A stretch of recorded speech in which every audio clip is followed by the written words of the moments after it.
읽어주는 교과 둘째 날 4월 7일 월요일 하나님의 사랑을 아는 것. 죄의 본성을 물려받았다는 것은 세계에 대한 우리의 인식이 우리의 이기심과 교만으로 오염되었다는 것을 의미한다. 우리는 분명히 전지전능하신 하나님의 관점이 아닌 우리 자신의 제한된 관점으로 세상을 바라본다. 그 중에서 아마도 사랑이라는 개념만큼 죄 많은 인간에 의해 왜곡된 개념은 없을 것이다. 대중문화는 사랑을 다른 사람보다는 자기 실현에 초점을 맞춘 것으로 이해하도록 조장하는 경향이 있다.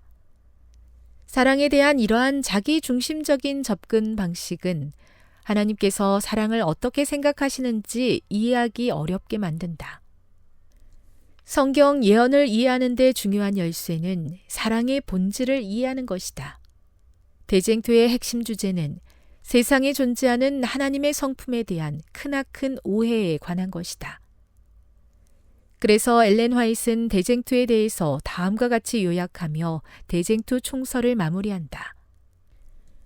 온 우주는 깨끗해졌다. 오직 조화와 기쁨의 맥박만이 온 우주의 만물을 통하여 고동친다. 생명의 빛과 환희가 만물을 창조하신 분에게서 끝없이 넓은 우주로 퍼져나간다. 가장 작은 원자로부터 가장 큰 세계에 이르기까지 만물은 생물계와 무생물계를 막론하고 조금도 흠이 없는 아름다움과 완전한 기쁨으로 하나님은 사랑이시라고 선포한다. 각시대 대쟁투 678. 창세기 22장 1에서 13절을 읽어보라. 성경에서 사랑에 대한 첫 번째 언급인 창세기 22장 2절은 하나님의 사랑의 본질에 대해 우리에게 무엇을 가르쳐 주는가?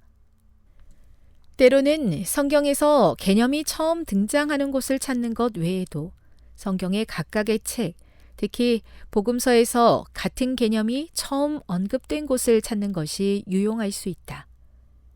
마태복음 3장 17절, 마가복음 1장 11절, 누가복음 3장 22절, 요한복음 3장 16절에서 사랑에 대한 첫 번째 언급을 찾을 수 있다. 예를 들어 요한복음에서 사랑이 처음 언급된 요한복음 3장 16은 특히 많은 빛을 비춰준다. 이 구절은 제단 위에 이삭 이야기를 암시하는 것으로 보인다.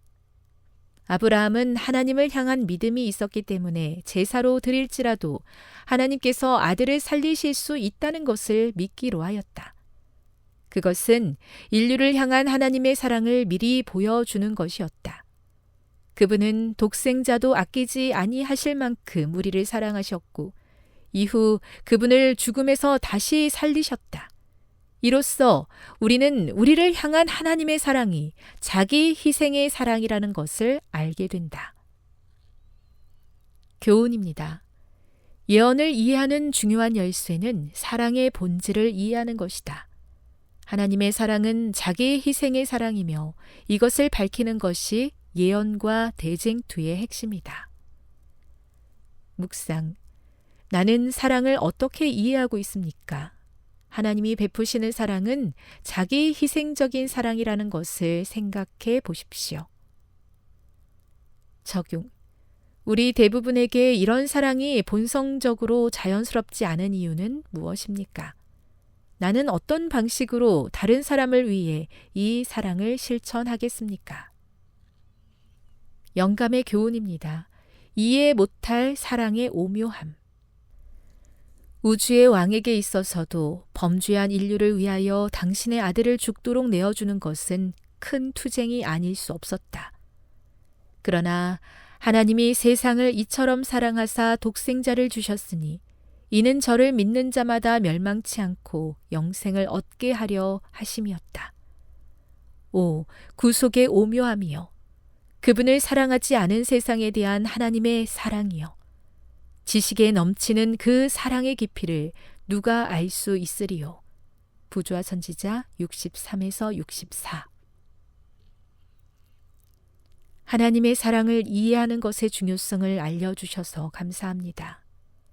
주님에 대한 오해로 가득한 세상에서 제가 오해한 것이 있다면 용서하시고 고쳐 주옵소서.